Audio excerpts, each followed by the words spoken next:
Good day, drafting student. Our topic for the demonstration for today is some features using the units. Sa AutoCAD meron din nun dito using units and then the dimension, placing of dimension. Let us erase this first. So erase natin itong icon na to. Naturo natin yung ilan ayan, as simple as that. Then let us go to top view. Okay, pick nyo lang to, dalhin natin siya doon sa top view. So pick lang natin to ayan, using the different icons. Okay, before we start on constructing lines, let us check first the unit. Punta lang kayo dito sa window and then model info and then punta kayo sa units. Ayan, lalabas lang yung dialog box na yan. Punta ka dun sa units. Ayan. Pag pinik nyo yan, mapapansin nyo ito malabo siya, wala, hindi siya naka-highlight. Pag pinik nyo yan, nakapili kayo dyan. Piliin nyo yung decimal. Ayan lalabas siya agad. Then, ano ba siya? Inches, feet, millimeter, centimeter, or meter. So, we have to use millimeter. So, gagamitin natin unit ay millimeter. And then, let us go to the dimension. Okay? Sa dimension, let's say the text first or the font type, punta lang kayo dyan and then pipili kayo dito sa baba. Let's say ayan. Okay? So let's say pinili ko to, itong kanyang preview. Di kayo, system, ito yung kanyang preview. Ayan nandun na siya sa preview niya.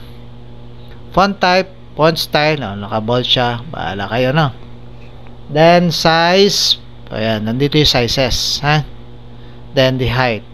Then after that, you have to click OK. Okay na yung dimensioning niya. Kuha. So, iyan yung ilan sa pwede natin gamitin. And then, position. Okay? Dito muna tayo sa endpoint. Yung endpoint, ito yung dulo ng dimension line and then the meeting of dimension line and the extension line. Pinakadulo. Kung meron sa AutoCAD ng close arrow, open arrow, dito meron naman pagpipilian. So let's say dots, okay, slash sa AutoCAD ito yung architectural tick. Okay, dot. Let's say piliin natin tong dot. Okay, yung endpoints niyan. And then yung position ng kanyang dimension ay number o sukat. I-align natin to dimension line. Ayan siya. Ngayon magtatanong siya, saan ba, sa labas o sa loob? Meron din kayong pagpipilian niya. Sa AutoCAD, meron above center. Meron din ito, So, ilagay natin, place ng dimension, pwedeng center, pwedeng above. Okay? Yan, pinili natin. So, okay na siya, Yung dalawang yan. Yung dalawang yun palang ating pagtutunan ng pansin. Okay? Let us close this. As simple as that, we have to create, let us draw rectangle. Ayan. Starting point natin dito. Sa AutoCAD, kung mapapansin nyo dito, tinatype natin, at, ganito, ganyan, So, dito, no need. So, kailangan na lang dito, i-type na lang natin, then, comma. So, let's say, 1,200, comma, 1,200. Enter. So, ayan na siya. Automatic, sukat na siya. So pag chinek natin siya, let us use this type measure tool. Pick natin just to check it. Ayan 1,200. So pag tiningnan niyo yung length dito sa baba, ganoon din ang lalabas. Ayan 1,200 mm. Okay? So ganun yan din dito. Pick natin dito. Pick. Then here. Endpoint. Ganun din siya. Okay? Next. Dalhin natin ito ngayon sa wireframe. Ito. Wireframe. Mapapansin nyo, mababago yung kulay niya. Ayan. Okay? Ngayon, mag-offset tayo. Offset natin. Isa pang feature na pwede natin gawin. Ayan. Offset. Kita nyo yan? Mahirapan kayo, no? So, ito yung nakita ko rin. So, sabi niya rito, select face or edges. Okay?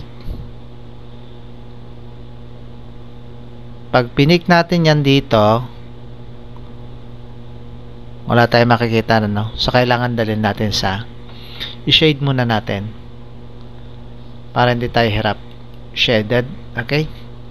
Pag nag-offset tayo, here, sabi niya kasi, select face or edges. Dito, edges, pag pinik natin yan dyan, dito siya sa labas. Mahirap makita sa loob, ano?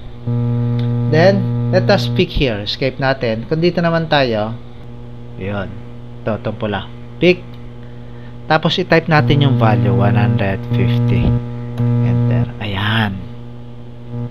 Pagka-pick natin ng edges, dali lang natin itong arrow dito sa loob. Yan. Type natin yung value. Diyan siya maglalagay. Ngayon, subukan natin dito.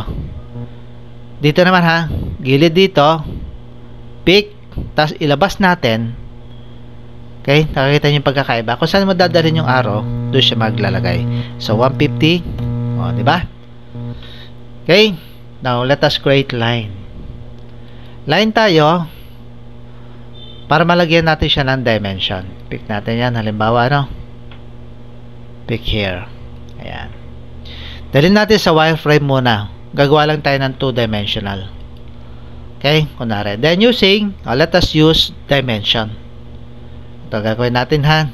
Para matuto tayo sa paggawa ng plan.